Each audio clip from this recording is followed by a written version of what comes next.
آج ہم نے جن آیات بینات کی تلاوت کا شرف حاصل کیا ہے، سورہ نساء کی چوتھے پارے میں 8 سے 11 آیات، تیسری آیت بہت طویل ہے۔ میں انشاءاللہ ابتدائی 2 آیتوں کی تفسیر عرض کر کے، آج چونکہ 20 رمضان مبارک ہے، حضرت سیدنا مولائے کائنات علی شیر خدا کی وصال کی تاریخ ہے، لہذا آپ کی حیات طیبہ پر کچھ عرض کرنے کی کوشش کروں۔ سب سے پہلے اللہ تعالیٰ ارشاد فرماتا ہے، وَلْيَخْشَ الَّذِينَ لَوْ تَرَكُوا مِنْ خَلْفِهِمْ ذُرِّيَّةً ضِعَافًا۔ پہلے اس کی شان نزول سماعت فرمائی کہ کس وجہ سے، کس پس منظر میں یہ آیت شریفہ نازل ہوئی۔ اس زمانے میں ایک عجیب طریقہ تھا جہالت میں،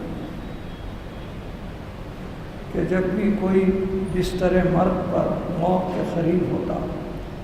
تو لوگ عیادت کو آتے تھے، لیکن ان کے دل میں عجیب کینہ کپٹ ہوتا تھا کہ جو مر رہا ہے اس کے ورثاء کو کچھ نہ ملے یا ملے تو بہت ملے، یہ نیت لے کر آتے تھے، اور اس کے بعد مرنے والے کو یہ مشورہ دیتے تھے، میاں تم مرنے کے بعد تمہارے بعد کے لوگ تمہارے لیے کچھ ایصال ثواب نیک کام کرتے نہیں کرتے، تم ہی اپنے زندگی میں جو پیسہ ہے، جو روپیہ ہے، مال ہے، اس کو خرچ کر ڈالو، اس نیت سے تاکہ ورثاء کو کچھ بھی نہ ملے اور پورا پیسہ خرچ ہو۔ تو اس وجہ سے اللہ تعالیٰ ایسے لوگوں کو اسی وقت یہ آیت نازل کر کے وارننگ کیا، وَلْيَخْشَ الَّذِينَ لَوْ تَرَكُوا مِنْ خَلْفِهِمْ۔ یخشا ڈرنے کو کہتے ہیں، اسی سے خشوع، ترکو کے معنی ترکہ چھوڑنا، مرنے کے بعد جو کوئی بھی مال اسباب چھوڑتے ہیں، من خلفہم ان کے پیچھے، ذریۃً اولاد، ضعافا ضعیف سے کمزور۔ تو اللہ تعالیٰ فرماتا ہے ایسے لوگ جن کی اولاد بالکل ہی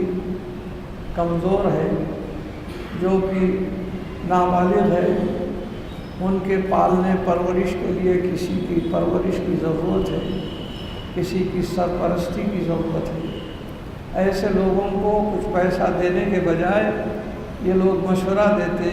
کہ یہ لوگ کیا خرچ کریں گے، آپ کے واسطے سب خرچ کر جاؤ۔ لیکن اللہ تعالیٰ فرماتا ہے تم ڈرو، انتہائی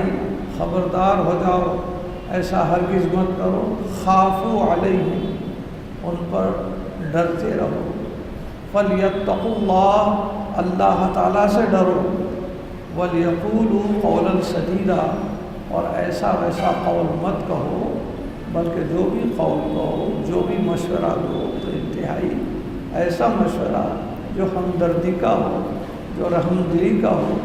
اس میں کسی قسم کی دشمنی شامل نہ ہو۔ اس کے بعد ارشاد فرمایا، ان الذین یاکلون اموال الیتامی ظلما، یاکلون اکل یاکلو مانے کھانے کے ہیں، کسی مال کو جو چھوڑ دیا جاتا ہے اس کو کھانے کا مطلب اپنے ذات کے لیے خرچ کرنا، اس کو کھانا۔ یہ مال مت کھاؤ کا معنی یہ کہ وہ مال منہ میں ڈال کر کھاتا نہیں، بلکہ خرچ کر لیتا اپنے سے۔ تو اللہ تعالیٰ یہاں پر ایسے لوگوں کے لیے، اس کی بھی ایک شان نزول ہے۔ ایک شخص تھا مرشد، جب اس کے بھائی کا انتقال ہوا، اس کا انتقال ہوتے ہی اس کے بھائی اور 2 لڑکیاں بچ گئیں۔ اب یہ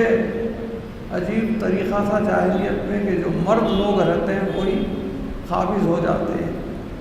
جائیداد پہ، مال پہ، روپیہ پیسہ، سونا چاندی، سب کے اوپر قابض ہو جاتے ہیں۔ اور عورتوں کو، لڑکیوں کو، چاہے بالغ ہو نابالغ ہو، ان کو بالکل محروم کر دیتی ہے۔ لیکن اللہ تعالیٰ نے اسلام میں عورتوں کو یہ آزادی عطا فرمائی، یہ مقام و مرتبہ دیا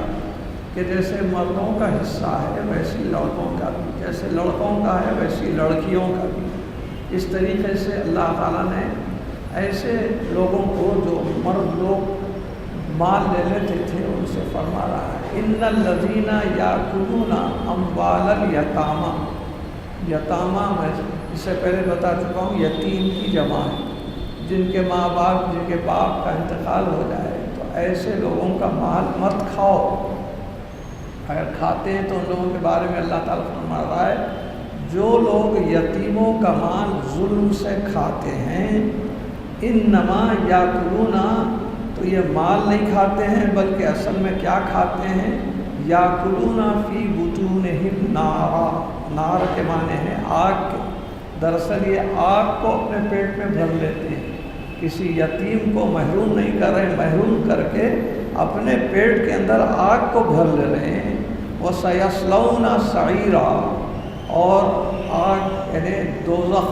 جہنم کے قریب اپنے کو پہنچا رہے ہیں۔ یوصیکم اللہ فی اولادکم، اللہ تعالیٰ تمہارے اولاد کے بارے میں یہ نصیحت فرماتا ہے، یہ حکم دے رہا ہے۔ للذکر مثل حظ الانثیین، ذکر کہیں گے مرد کو یا لڑکے کو، اور انثیین یہ مؤنث کے لیے، تو اللہ تعالیٰ فرما رہا ہے ان کے حصے مقرر خدا کی طرف سے ہیں، وہ یہ کہ لڑکے کا حصہ لڑکی کے حصے سے دگنا ہوگا، یعنی جو بھی ترکہ ہوگا اس میں لڑکے کو 2 حصے اور لڑکی کو 1 حصہ ملے گا۔ تو اس کی پوری تفصیل تو آگے بھی آئے گی انشاءاللہ، آئندہ نشست میں ہم پوری تفصیل بیان کریں گے، لیکن یہاں کی حد تک آپ کو یہ بتا دینا چاہتا ہوں کہ کوئی شخص وفات پا جائے، انتقال کر جائے، تو زندگی میں اس کو یہ اختیار ہے کہ جس کو چاہے جتنا روپیہ پیسہ مال دے سکتا ہے، اس کو اس پر کوئی پابندی نہیں، بیٹا بیٹی کو برابر حصے بھی دے سکتا ہے، کوئی بیٹا اچھا کماتا ہے، کوئی بیٹا کم کماتا ہے تو کم کمانے والے کو زیادہ بھی دے سکتا ہے، زیادہ کمانے والے کو کم دے سکتا ہے، بلکہ سڑک پہ جانے والے کو بھی اپنے مال میں سے دے سکتا ہے، اتنا اختیار اس کو دیا گیا ہے۔ مگر یہ حکم ہے کہ کسی دوسرے کو بھی مال دو، مگر اپنی جو وارث اولاد اور بیٹے بیٹیاں ہیں ان کو محروم ہرگز مت کرو، ان کے پوزیشن، ان کے فائنینشیل اسٹیٹس کے لحاظ سے، ان کی مالی حالت کے لحاظ سے تم کم زیادہ زندگی میں دے سکتے ہو، لیکن ان کو محروم ہرگز مت کرو۔ یہ زندگی کے احکام ہیں، لیکن جب مر جاتا ہے تو اس کے ہاتھ میں کچھ بھی نہیں رہتا، اب اللہ کے احکام کی تعمیل کرنا ہے۔ سب سے پہلا یہ کہ اس کے مال میں سے اس کی تجہیز، تکفین، تدفین کا خرچہ اٹھانا، یعنی اس کے کفن کا، دفن کا، یہ تمام خرچہ پہلا نمبر 1 آئٹم ہو۔ نمبر 2 آئٹم اس کا کوئی قرضہ ہے اگر، تو اب جو مال بچا ہے اس میں سے اس کا قرضہ ادا کرنا۔ نمبر 3 آئٹم، اگر اس نے کسی کے بارے میں وصیت کی ہے کہ میرے مرنے کے بعد جو زندگی میں کرتے ہیں اس کو نصیحت بولتے ہیں، اور وصیت اس کو بولتے ہیں مرنے کے بعد اس پر عمل کرنے کے لیے رائے دیتے ہیں، اس کو وصیت کہتے ہیں۔ تو نمبر 3 آئٹم وصیت کا ہے، مگر وصیت کے لیے یہ حکم ہے کہ اپنے ورثاء کے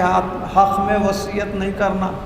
اس کے لیے تو اللہ کی طرف سے حصے مقرر ہیں، رب العالمین خود حصے مقرر کر دیا ہے، باپ کو کتنے، ماں کو کتنے، بیٹے کو کتنے، بیٹی کی، تم اپنی طرف سے ان کے لیے وصیت نہیں کرنا۔ اگر تم وصیت کرے تو جتنے ورثاء ہیں اس سے متفق ہونا تو اس کا عمل ہو سکتا ہے۔ اب یہ وصیت کے لیے 1/3 مال مقرر کیا گیا شریعت، یعنی پہلے تجہیز و تکفین، کفن دفن کا آئٹم، نمبر 2 قرضے کاٹا۔ اب باقی کا جو مال ہے اس میں سے 1/3 حصہ 1/3 حصہ مثلا 3 لاکھ بچ گئے تو اس میں سے صرف 1 لاکھ میکسیمم وہ وصیتوں کے لیے دے سکتا ہے، اس سے زیادہ نہیں دے سکتا۔ اب باقی کے جو 2 لاکھ رہیں گے اس میں اللہ کے مقرر کردہ حصوں کے مطابق پورا سامنے تقسیم کیا جاتا ہے۔ مثلا شوہر اگر ہے، بیوی کا انتقال ہو گیا ہے تو روپے میں 4 آنے یعنی 25% اس کے لیے مقرر ہے۔ اگر شوہر کا انتقال ہو گیا ہے، بیوی زندہ ہے، تو بیوی کو 1/8 یعنی 12.5%، کیونکہ اس کو شوہر سے